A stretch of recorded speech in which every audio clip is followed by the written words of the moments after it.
Você conhece a Rádio Web Divulgar? Somos uma rádio espírita que funciona com uma intensa programação musical e informativa durante 24 horas.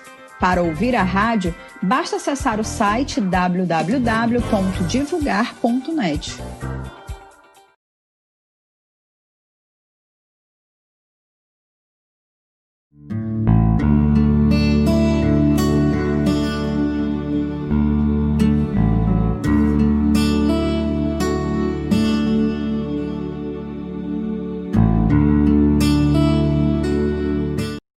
Boa noite a todos.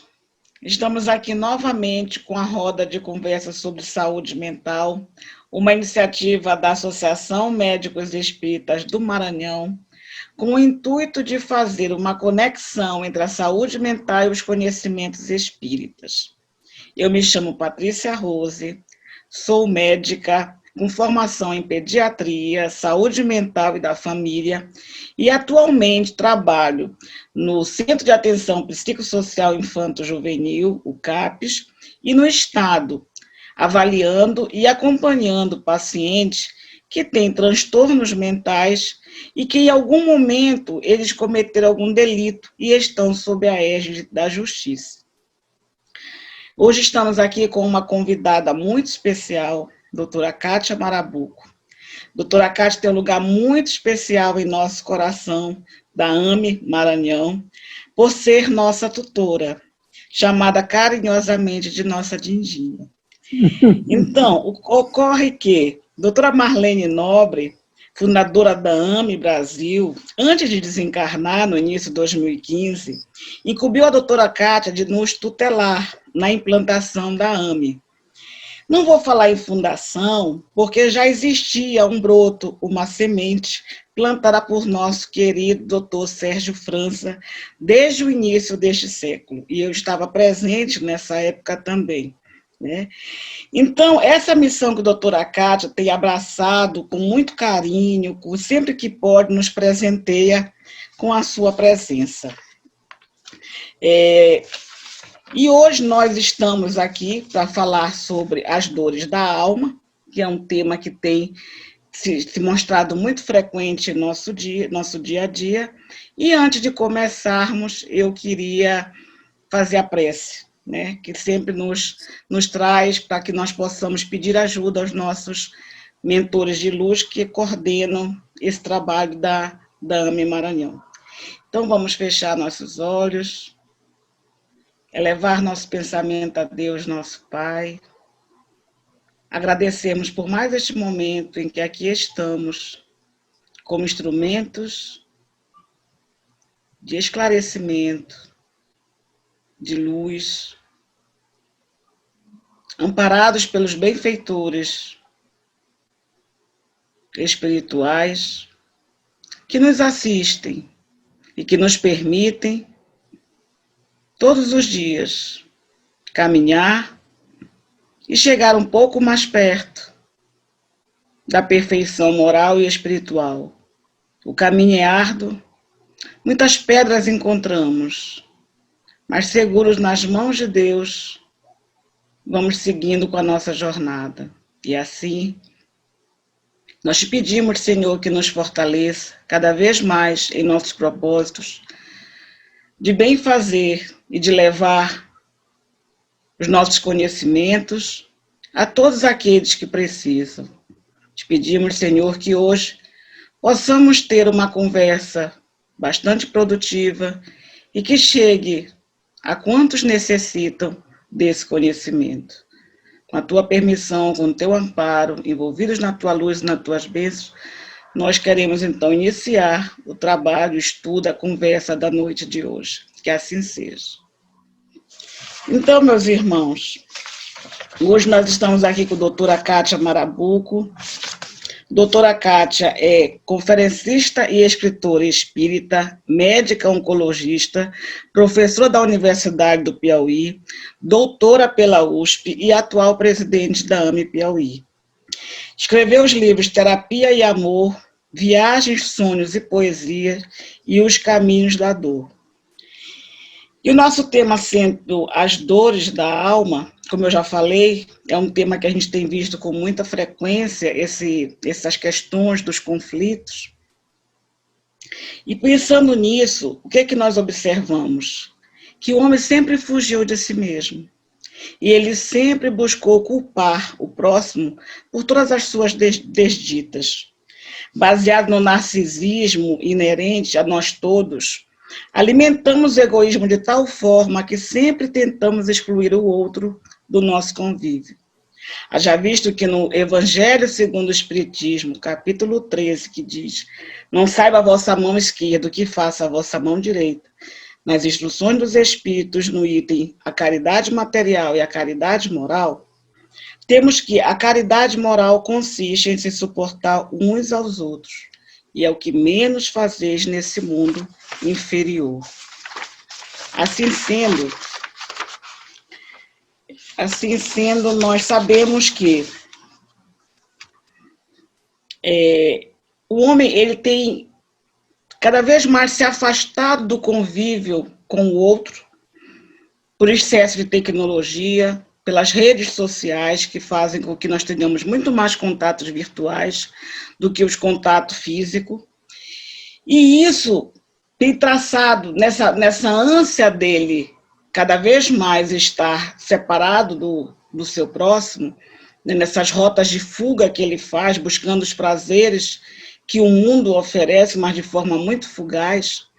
Ele busca os prazeres, mas, na verdade, ele tem encontrado as dores, essas dores que têm nos preenchido as dores da alma. E, em cima disso, os conflitos existenciais estão cada vez mais incidindo na nossa sociedade, tornando a sociedade muito mais adoecida do que harmônica.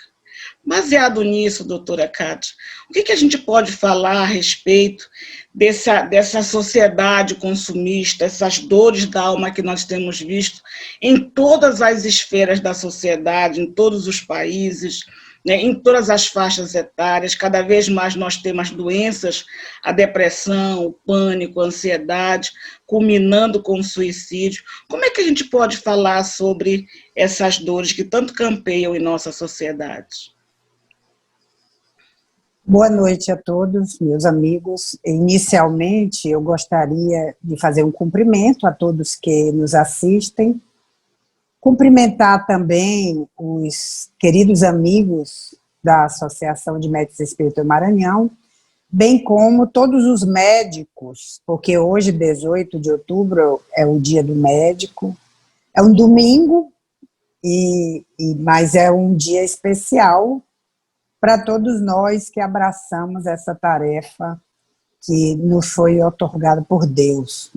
É uma tarefa que eu costumo muito dizer, Patrícia, que o médico que perde a oportunidade de crescimento durante a sua profissão, e especialmente o oncologista, ele não imagina, agora eu parafraseando o que Emmanuel escreveu há 2000 anos, quanto tempo vai demorar para ter uma nova oportunidade, né?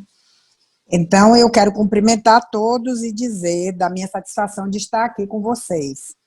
Esse tema é um tema muito especial, porque a minha vida inteira eu sempre procurei estudar sobre, apesar de ser cirurgiã, sou oncologista, especialmente cirurgiã, mas eu sempre procurei, até por conta da oncologia, estudar sobre a alma humana.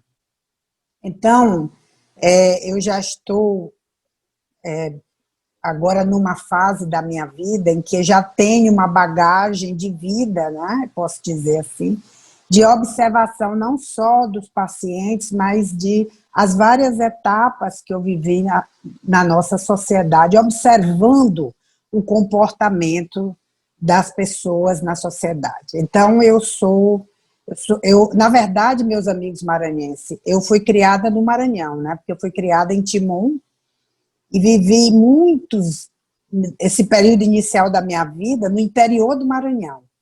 Então, quando hoje se diz, né, que a mulher urbana ela tem mais câncer do que a mulher rural, por conta do estresse, por conta das angústias, dessa intensa cobrança da vida, Você, quem viveu no interior e participa dessa vida interiorana, como as pessoas vivem, com simplicidade, o tempo parece que passa muito mais devagar, a gente compreende isso, né?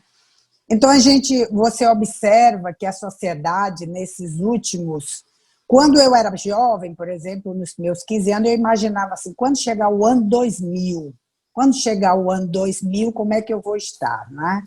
Então, quando chegou o ano 2000, eu tinha 45 anos, e aí foi um momento muito interessante, porque todo mundo achava que o mundo ia se acabar no ano 2000.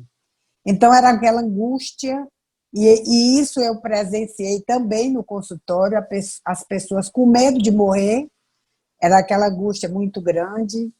E hoje nós estamos em 2020, onde as pessoas também continuam com os mesmos medos. Então, esse medo que a sociedade vem tendo, ele vem num crescendo. E esse crescendo, como você falou, Patrícia, isso demonstra muito o afastamento do propósito de vida do homem, como Joana de Ângeles nos diz, as fugas espetaculares, porque como o homem ele não faz esse processo de interiorização, essa busca por Deus, que é o grande objetivo da nossa vida, ele adoece. E esse adoecimento vem o afastando cada vez mais do seu propósito de vida, do seu real propósito de vida. E isso acaba levando a muita angústia, muita dor e muitas doenças, muitas patologias, especialmente as patologias crônico-degenerativas, né? O câncer, as doenças do coração, que quanto mais a pessoa conjuga o verbo na primeira pessoa, eu sou, tudo que a pessoa coloca eu em primeiro lugar, isso demonstra um egoísmo crescente, e esse egoísmo a gente paga um preço muito alto, especialmente das doenças cardíacas, né? Hipertensão, problemas cardíacos, isso é muito comum na personalidade egoística. Além disso, nós vamos observando esse desprezo do homem por ele mesmo. Essa pandemia, ela teve algo assim muito extraordinário, que é o homem parar para olhar o outro. Porque se ele não olhar o outro, ele adoece. Porque se o outro pegar a Covid, ele também vai pegar. Então, ele tem que ter cuidado com o outro, usar máscara e fazer com que o outro use, que o outro também tenha álcool na casa dele, que o outro tenha água para lavar as mãos. Ou seja, é como o Peixinho diz, é um vírus ético. O Covid é um vírus ético, né? O coronavírus. Então, nós paramos para prestar atenção no outro, porque já estava de um jeito que se passa por uma pessoa caída no chão, é normal, a pessoa está ali, alguma coisa aconteceu, mas a minha vida eu não tenho tempo para olhar o que está acontecendo com o outro. Então, aí a pandemia veio, fez a gente parar.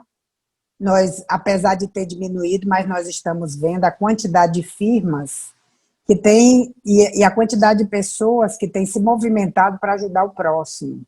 Então, realmente, essa mudança de atitude, ela não é de uma hora para outra, naturalmente.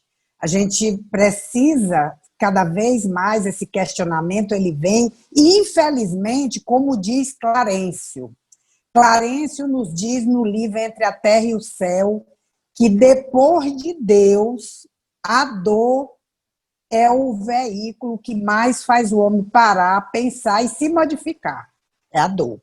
Então, quando a dor bate na porta da gente, ela, como ele diz, ela vai polir esses fulcros energéticos dentro de nós. Então, nós, de repente, nós sentimos a fragilidade da vida e começamos a prestar atenção que nós estávamos vivendo vidas vazias na sociedade, né? Então, esse é um fenômeno do momento, mas isso eu já venho acompanhando há bastante tempo. Patrícia, eu tenho uma coisa para contar para vocês, que há muitos anos, na década de 80, Você sabe que a espiritualidade, hoje eu estava lendo sobre mediunidade e folheando o livro dos médiuns, e a mediunidade, na verdade, foi o Evangelho segundo o Espiritismo, quando nós lemos no Evangelho no Lar. E ele falando que a mediunidade, ela vem, é a misericórdia de Deus, é o acréscimo de Deus que vem para todos se apressarem o progresso. Então, na década de 80, eu tive um sonho profético. Eu sonhei que eu estava conversando com alguém do lado de Jesus, dessa casa espírita, e, de repente, eu estava conversando num determinado ponto aqui de Teresina, próximo ao nosso centro. E eu estava com um sanduíche na mão, comendo aquele sanduíche, e uma pessoa chegava e tomava da minha mão. E a espiritualidade me dizia que a gente estava avançando para um momento de muita fome, muita dor, não é? Então, a sociedade, ela vem nesse crescendo, aumentando essas dores, como que para forçar o homem a pensar nos seus problemas, a pensar no outro, no mundo que ele vive, porque, afinal de contas, a gente não vive sozinho, né? O que acontece com o outro, com a casa do outro do lado, o lixo que está ocorrendo na frente do outro, as dores que passam lá, também acontece na minha casa. Então, nós estamos no apogeu desse momento, que naturalmente essa pandemia não será a única para essa transformação do homem, porque essa necessidade de crescimento espiritual, a espiritualidade nos diz que a sanidade mental nossa, ela depende muito da moralidade. E a moralidade, ela vai acompanhando a evolução do homem e a sua saúde integral. Então, chegamos em um momento onde as dores têm se tornado, as dores da alma, têm se tornado insuportáveis na sociedade. Então, por isso, é extremamente importante essa reflexão, mas começando primeiro por mim, começando por cada um de nós. O que é que eu estou fazendo? Quais são as minhas dores? O que é que eu estou fazendo para melhorar, para sanar essas dores? O que é que eu estou buscando? Qual é o meu propósito de vida? Porque para poder a gente ajudar o outro, ao que está ao lado, né? Então, é muito importante essa reflexão. E é o que o Jung dizia, a finalidade do homem é essa individuação, é esse encontro do self com o ego, porque nós estamos vivenciando muito esse ego, a personalidade atual, apesar de nós espíritas sabermos que somos espíritos eternos, e que essa vida é apenas uma fase, é apenas uma pequena porção muito ínfima da nossa trajetória imortal, mas a gente valoriza tanto que acha que só ela é que é importante. Tanto é que muitos espíritas dizem assim, né? Eu quero voltar e quero voltar para esta vida, porque a gente valoriza de uma forma, como encarnado, que nós perdemos esse contato, essa linha do tempo do nosso espírito. Que, na verdade, nós somos essa sucessão de vidas, essa trajetória multimilenar, e o que estamos fazendo para a busca dessa saúde mental, a busca dessa saúde integral do nosso ser. É muito interessante isso, que é uma coisa que a gente já tem observado, esses conflitos existenciais causando as dores na alma, eles vêm num crescente, né? E cada vez mais, hoje, o que eu observo é que praticamente não existe mais uma casa que não tenha pelo menos uma pessoa tomando remédio, nem que seja para dormir. Então, exato, as pessoas estão banalizando os ansiolíticos, os remédios para dormir. Hoje, praticamente, você prescreve um Rivotril como se toma uma dipirona. Isso tem me chamado muito a atenção. Recentemente, eu estava com duas amigas e fomos almoçar. E uma delas se queixou que estava com uma dor de cabeça, porque não tinha conseguido dormir direito. E a moça do caixa disse assim: olha, eu tenho um Rivotril aqui na bolsa, você não quer tomar um para aliviar? E eu fiquei assim, tão estupefada que Estarrecida, né? eu chorava, porque Rivotril é uma medicação controlada, a gente sabe dos efeitos, né? Exato, E aí está exatamente. ficando tão comum essa história de você tomar o Rivotril, né? Que está assustador. Eu trabalho, como eu falei anteriormente, no CAPES, né, que é um centro voltado para a saúde mental, e ali a gente vê em todas as partes da sociedade, não tem mais, a doença mental não está mais escolhendo ninguém, né, nem faixa etária. Você vê que hoje os abusos de droga envolvem desde crianças até a terceira idade, né, culminando, Uhum. inclusive, com os suicídios. A gente está vivendo um momento realmente de muita dificuldade, que eu acho que faz parte da transição planetária, porque a gente sabe que isso realmente ia acontecer. E a pandemia, como você falou, eu acho que é o reflexo disso, é fruto da misericórdia divina, que nos convida a olhar para dentro, né? Porque o homem ele está olhando Isso. muito só para fora, ele está muito entorpecendo os sentidos com os prazeres fugazes, e não está observando, como você falou, a gente só cresce se olhar para dentro, e as pessoas Verdade. não querem ter esse trabalho, né? E na época do auge da doença, eu me lembro que teve uma figurinha da Mafalda, em que ela fazia um trocadilho, dizendo assim, que o vírus apareceu porque a humanidade está embaixo. Em vez de dizer que era a imunidade, é a humanidade. E é isso Uhum. mesmo que a gente está observando, né?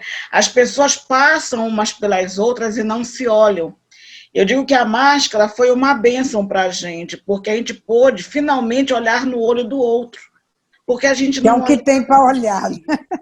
É o que tem para olhar, É o que tem exatamente. para olhar. Só sobrou isso, né? Porque as pessoas estavam ali sofrendo do nosso lado e a gente não conseguia detectar esse sofrimento.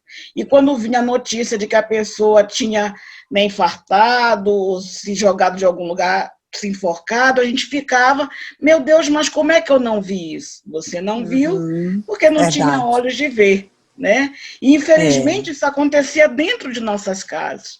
Muitos colegas eu tenho, inclusive médicos, que perderam filhos nessa condição. Então, eu acho que a gente está pagando um preço muito alto por ter se distanciado tanto da moralidade, né, dos valores cristãos. A gente está realmente vivendo uma situação muito difícil. E a gente sabe que a dor, como diz no Evangelho segundo o Espiritismo, né, no capítulo 9, que ele fala, bem-aventurados são os que são dóceis e pacíficos, na Instruções dos Espíritos, no item a paciência, diz que a dor é uma bênção que Deus envia a seus eleitos. E como você falou, né, quando ela bate a nossa porta, ela nos convida a fazer alguma diferença, né, a repensar, a ressignificar. Então, baseado nisso, como é que você poderia, assim, precisar, o que é que a gente pode fazer, de que proveito a gente pode tirar quando a gente está mergulhado nessa dor? Porque nós temos o hábito de olhar a dor sempre como algo muito negativo, né? E a gente sabe que Isso, não é isso, exatamente. né? Então, É. baseado nessa bênção que o Evangelho fala, como é que você poderia falar que seja essa dor e que proveito a gente pode tirar dela? Então, esses últimos meses eu tenho me preocupado, porque, na verdade, todos nós, nessa pandemia, nós paramos em março, né? E aí, nesses últimos meses, agora eu voltei a trabalhar agora em agosto, eu fiquei muito preocupada se do que a pandemia nos trouxe, de repente, e isso eu tenho conversado com o meu grupo de estudos, nós precisamos ter muito cuidado para não perder essa grande oportunidade de reflexão, do ganho espiritual que tivemos, né?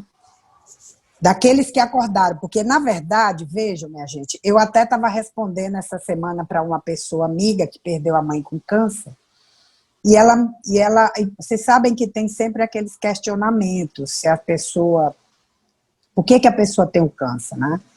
Então, quando a morte chega, quando chega o desfecho final, é muito comum os familiares, as pessoas terem esse questionamento, pensando que é uma punição. É a mesma coisa com a pandemia. Pensa que é uma punição e que, na verdade, nós sabemos da lei de destruição e os flagelos de que não existe punição, né? Esse é um processo natural de crescimento do espírito. Então, eu venho me questionando que é necessário que nós conversemos nos grupos, necessário esse diálogo para que a gente não perca o que ganhamos na pandemia. Porque, veja, antes era uma vida corrida que você não tinha tempo para nada. E aí veio esse momento da pandemia e nós paramos, ficamos em casa, aprendemos a cuidar da casa, porque quantos de nós não tinha tempo para cuidar da sua própria casa, cuidar da família, e nós tivemos que fazer isso. Então, muita gente ganhou com isso. E nesse ganho é importante de que a vida não volte mais como era antes, com os mesmos hábitos e os maus hábitos, não é?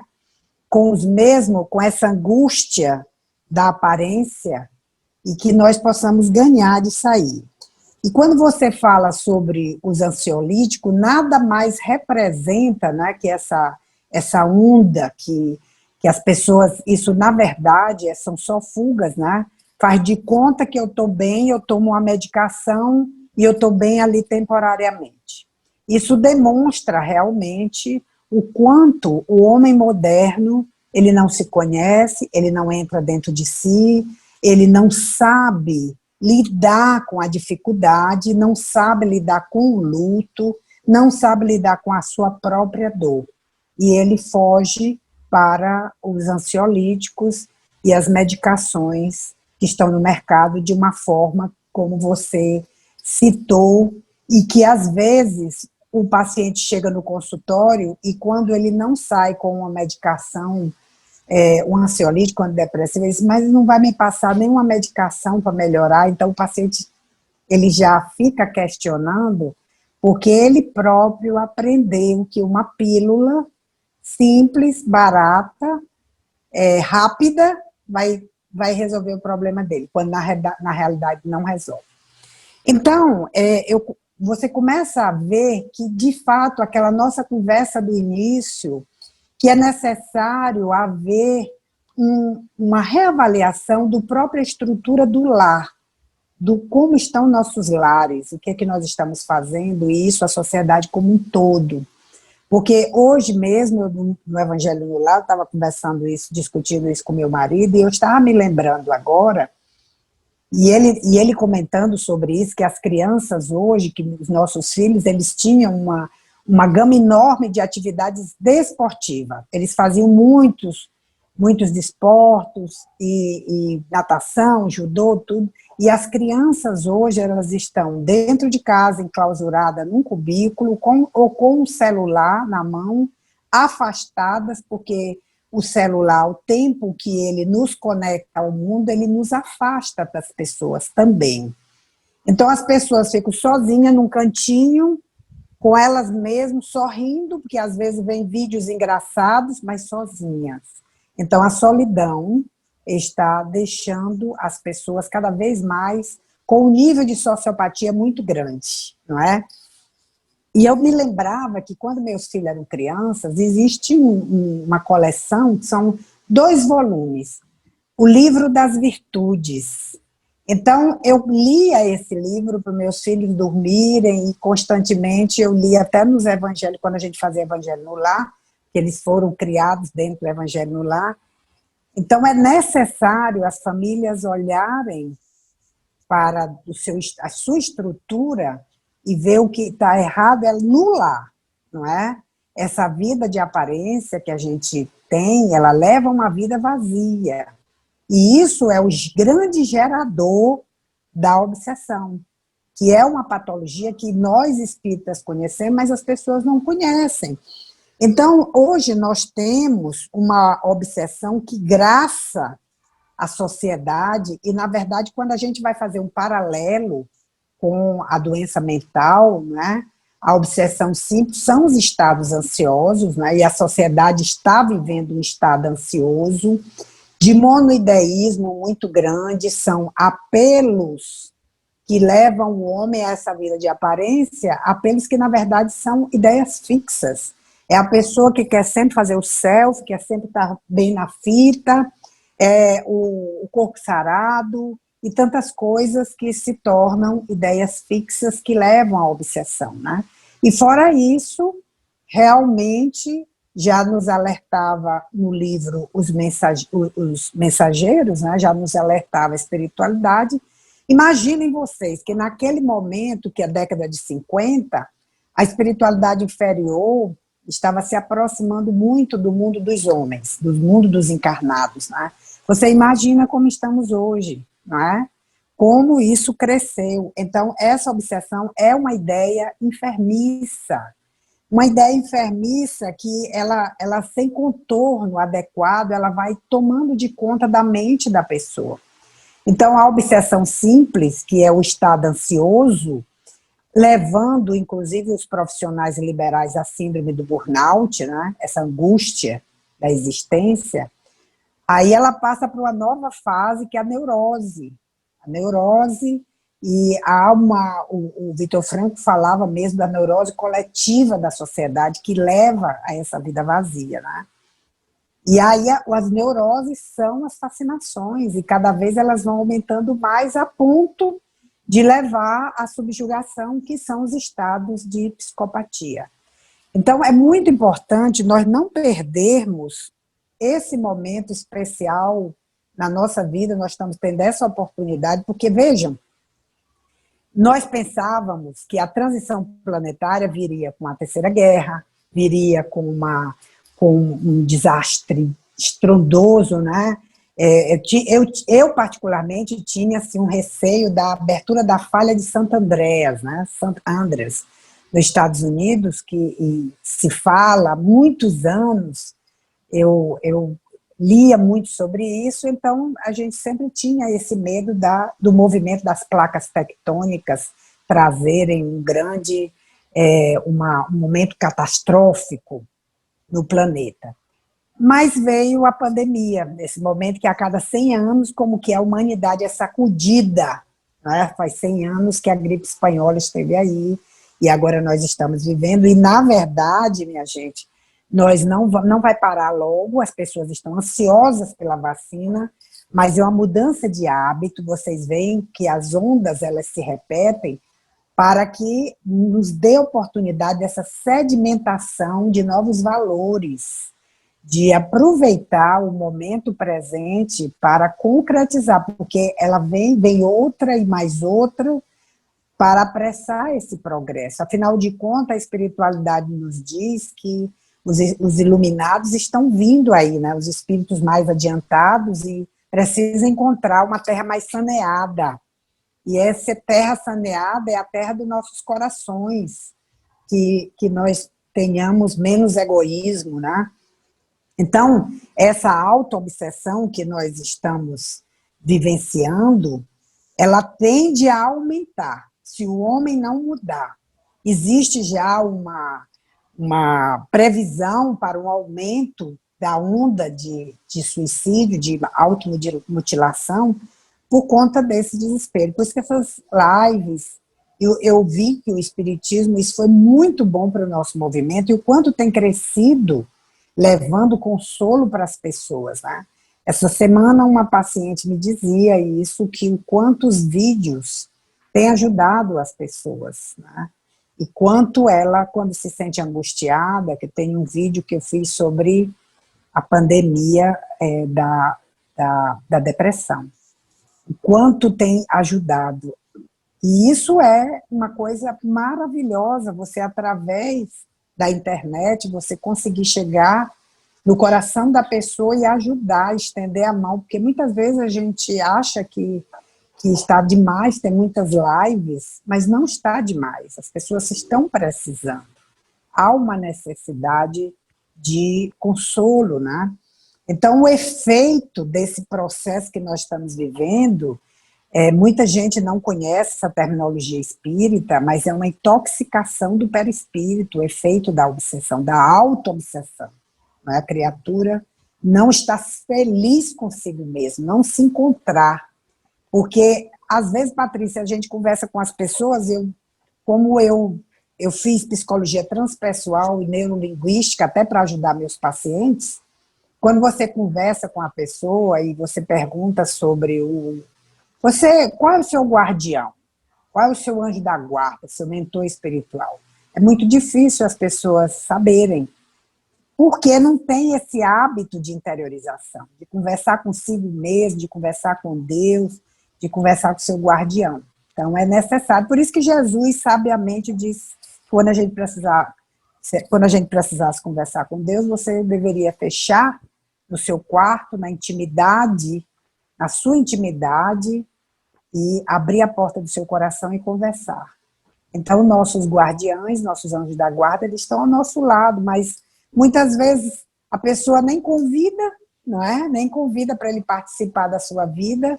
Então, é necessária essa intimidade com Deus, para que a gente possa mergulhar no nosso Deus interior, nesse ser que está nos chamando. Você falou no início eu sou uma apaixonada pela literatura do Leon Denis, não é?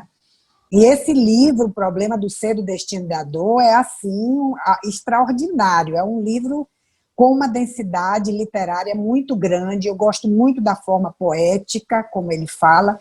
E o Leon Denis, nesse livro, ele diz uma coisa que eu acho linda, Patrícia, extraordinária. Ele diz que na intimidade do nosso ser, de vez em quando surgem os murmúrios. E esses murmúrios é o nosso próprio ser chamando as nossas vivências passadas, chamando para esse amadurecimento do ser psicológico de cada um de nós.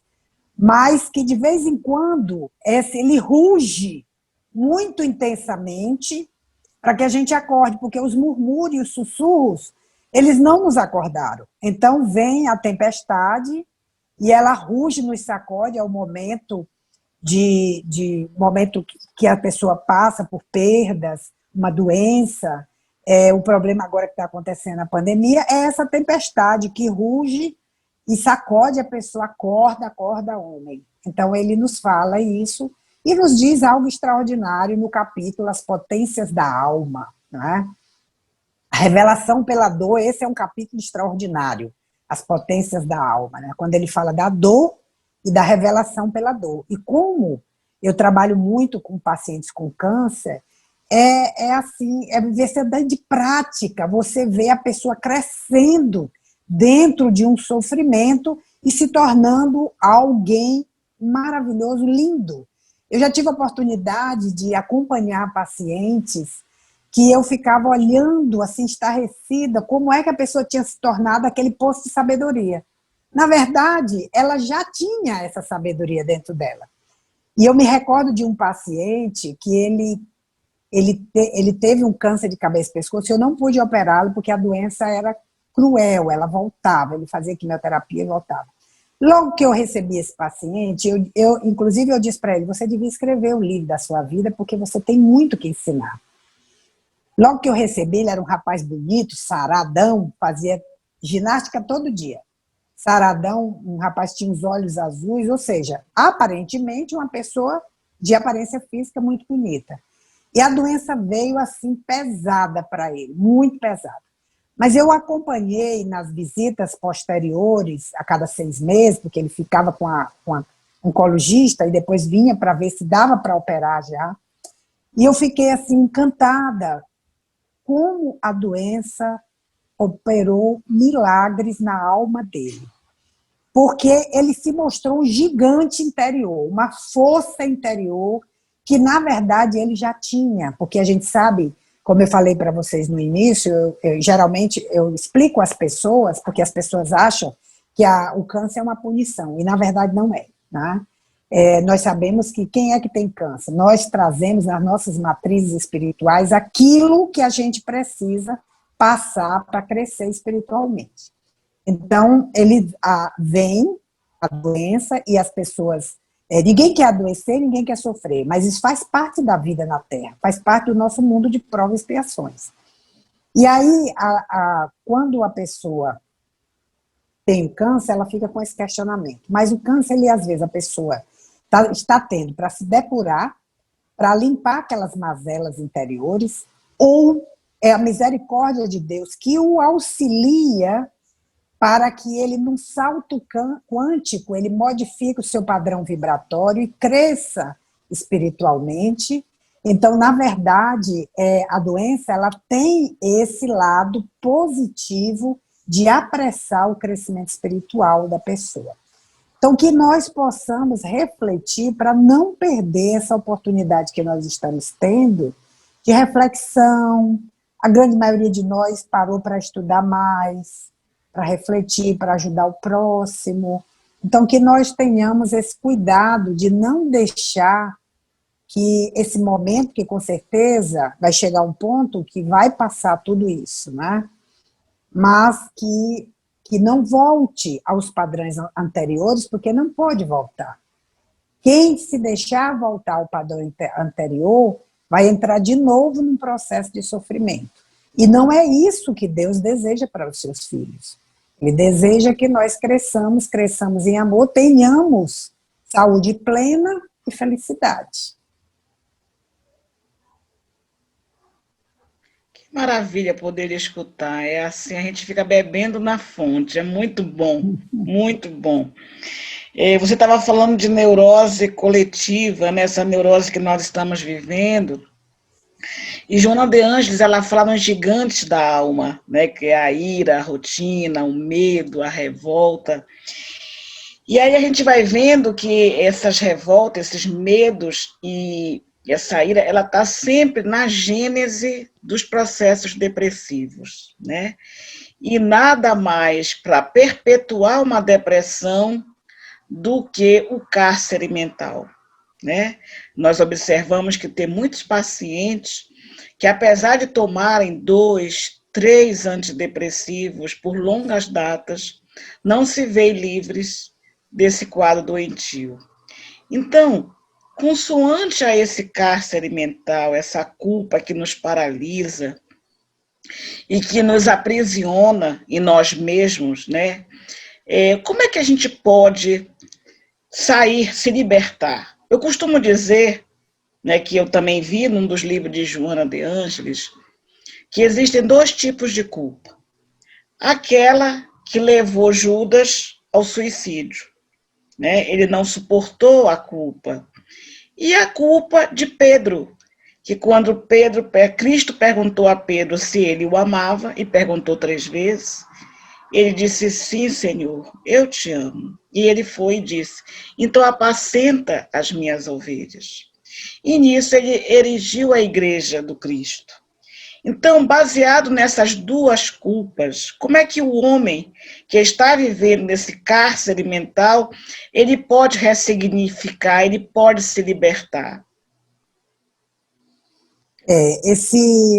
Nós tivemos, como eu falei para vocês, eu fiz o curso de psicologia transpessoal e sempre gostei muito de estudar essa parte, né, de psicologia. E você citou bem, Joana. Joana tem os primeiros livros da série de Joana de Ângeles, da série psicológica, eu fiquei assim, encantada. Porque o que eu estava estudando naquele momento, o que eu tinha iniciado, essa trajetória de busca dessa solução para o problema humano, Joana estava trazendo ao grande público, ao público leigo, porque, na verdade, os cursos, a gente fazia os workshops, só quem tem acesso é o profissional, não é? E ela trouxe para o grande público, não é? Os grupos de estudo no Brasil inteiro, quantos grupos e pessoas que não são profissionais de saúde e que têm estudado profundamente e procurado se melhorar. Porque uma coisa, a partir do momento que nós aprendemos que o conhecimento bate à nossa porta, que é uma das asas para a evolução espiritual, não é? O conhecimento, a outra asa é o amor. Mas a partir do momento que o conhecimento bate na nossa porta, que nós compreendemos o porquê, quando e para que nós passamos a buscar uma melhora para nós, porque o homem fica cansado de sofrer, e nesse cansaço de sofrer, ele diz, olha, por aqui eu quero parar com isso, eu quero parar com esse sofrimento. Então isso já demonstra um crescimento, e é o que Joana chama a consciência de culpa. Você começa a ter consciência de que você é culpado. Porque, na verdade, culpados somos todos. E nós, pelos nossos desenganos, nossa ignorância, ao longo das nossas múltiplas vidas, nós trazemos dentro de nós essa culpa muito grande. E essa culpa, ela abre a porta para a obsessão. Porque uma culpa do passado que não é resolvida, ela acaba atraindo aquela vítima que você infligiu e ele acaba sendo seu obsessor.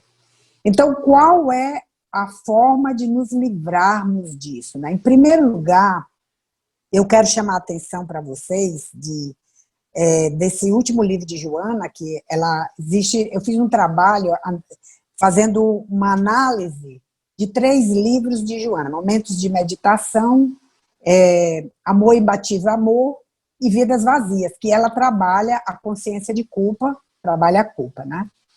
E é um trabalho que leva ao trabalho da logoterapia do Viktor Frankl, né? Que a logoterapia, para aqueles que nunca leram o Viktor Frankl, vale a pena ler.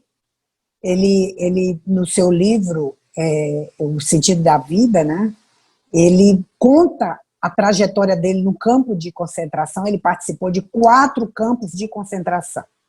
E é interessante, Patrícia, eu tenho um livro que chama-se O Imperador de Todos os Males, que é do Siddhartha Mukherjee, que é um livro famosíssimo, best-seller, né?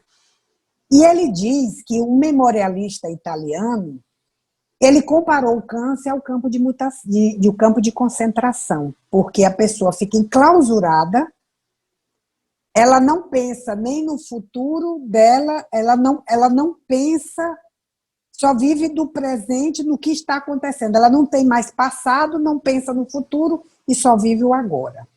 Então, fica em círculos, né? E esse círculo, o remorso e culpa é do mesmo jeito.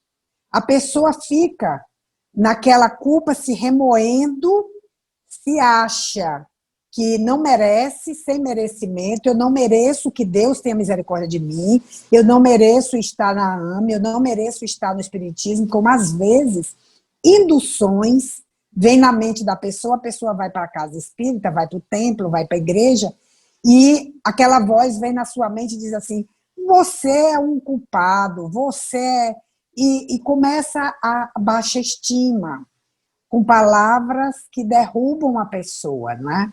Então, a pessoa se acha que não é merecedor de nada, nem de ter compaixão de si própria.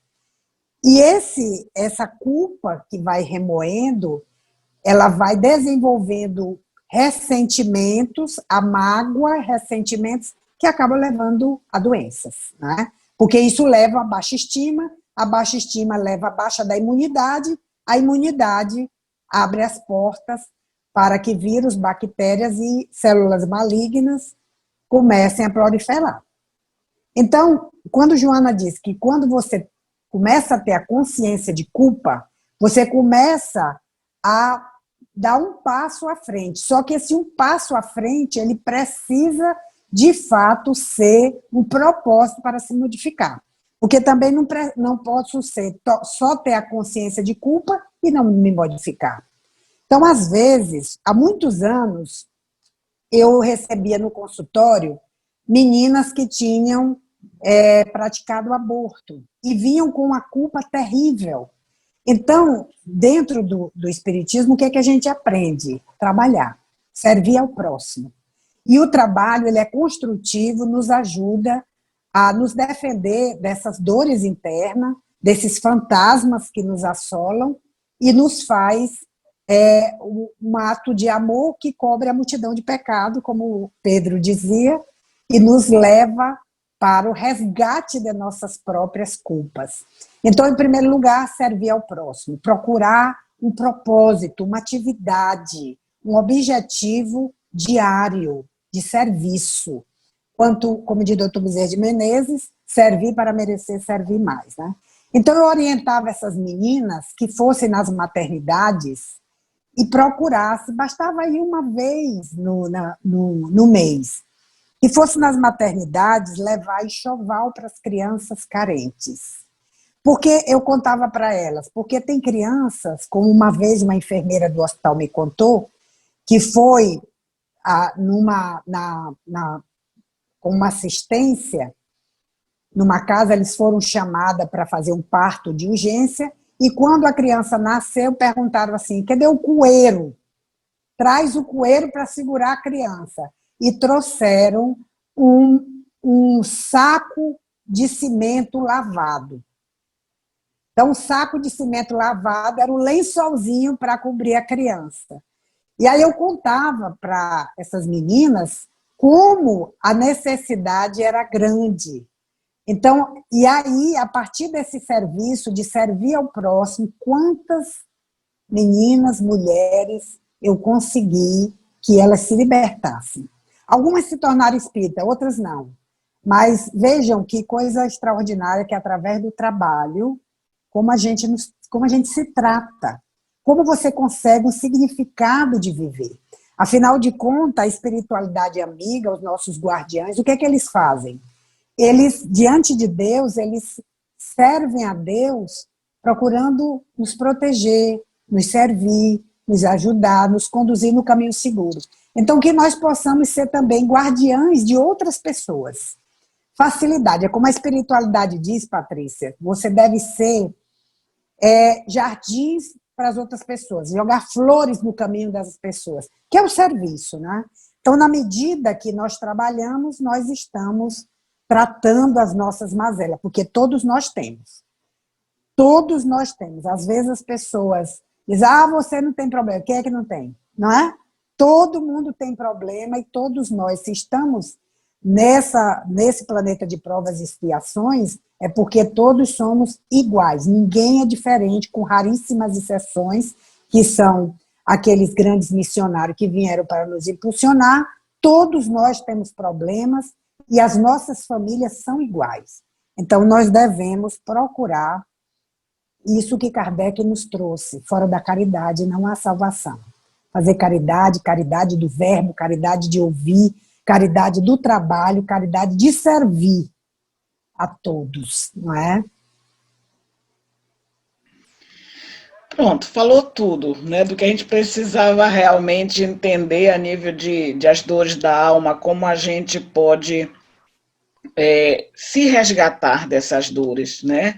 A gente sabe que tem muitas pessoas que vivem ou no passado, ou seja, deprimidas, ou no presente, ou no futuro, que são ansiosas, né? Ansiosas. E não vivem dentro do presente. Eu digo sempre que o presente, como o nome diz, é um presente de Deus. E nós precisamos estar aqui no presente, porque o único tempo que nós podemos fazer algo de verdade é o presente. O futuro ainda não chegou e o passado já passou, né? Então precisamos aprender a nos perdoar, saber que estamos em construção, estamos a caminho ainda, não somos perfeitos. E assim, aprender a nos perdoar, nós também vamos perdoando quem está caminhando conosco. Porque, como você falou, igualmente somos todos imperfeitos ainda. O problema é que nós nos exigimos muito, fruto do nosso orgulho, achamos que somos melhores que o outro. E nesse achar, nós não nos perdoamos quando erramos. Somos implacáveis conosco mesmo, né? E também não damos ao direito do outro de nos ferir, porque no personalismo que temos, que é intenso e crescente, nós não permitimos que o outro nos fira. Esquecendo que, muitas vezes, aquilo que o outro nos faz é justamente o que precisamos receber para rever todas as nossas imperfeições. Como você tinha dito, muitas pessoas saem da dor, da doença, renovados, lapidados, porque a gente sabe que muita da saúde do espírito passa pela doença do corpo. né? Mas Isso. nós não temos ainda a humildade de sabermos que precisamos resgatar muita de nossas faltas e aperfeiçoar esse diamante que ainda está no estado bruto, que somos nós mesmos, né?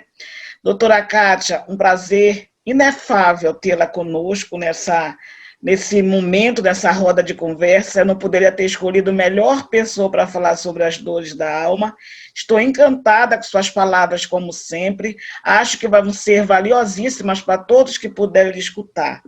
E peço agora que faça a prece de encerramento para nós. Então, eu quero, para finalizar, meus amigos, deixar uma pequena mensagem, dizer que cada um de nós temos um universo grandioso dentro de nós. Quando a gente estuda a alma humana, você vê que o que sabemos e o consciente, que é o que a gente sabe, e é muito pouco, a fronteira é muito grande, né? E é só um terço de tudo que sabemos, né? E o grande desconhecido que está dentro de nós, ele está aí para ser descoberto. E essa descoberta depende de cada um de nós. Muitas vezes, como você diz, Patrícia, o outro sabe coisas da gente que a gente não sabe. Não é? Esse grande desconhecido que nós temos dentro de nós. Né? Então, quero deixar a mensagem para vocês, que vocês possam mergulhar em si mesmo, aproveitar, não só estudar, ler, porque o espírita lê muito, estuda muito, mas precisa aplicar. Então, que possamos aproveitar esse momento para colocar em prática tudo o que nós aprendemos. O que a doutrina deixou para você, o que a doutrina faz por você e o que é que você está fazendo pela doutrina e pelas outras pessoas. Então, eu quero rogar ao Pai de eterna misericórdia, que é a luz de nossas vidas, que nos abençoe a todos, abençoe cada um de vocês em seus lares, penetre em seus corações e faça morada. Deixe ele penetrar. E tenha essa intimidade com Deus, esse amor incondicional, para que a gente possa ser aquilo que o Cristo disse. Eu sou um com meu Pai, para que a gente possa também ter essa felicidade, quem sabe, daqui a alguns milênios, de termos essa felicidade de ser uno com o Pai, de senti-lo em toda a sua potencialidade, esse sol que arrebata e nos transforma.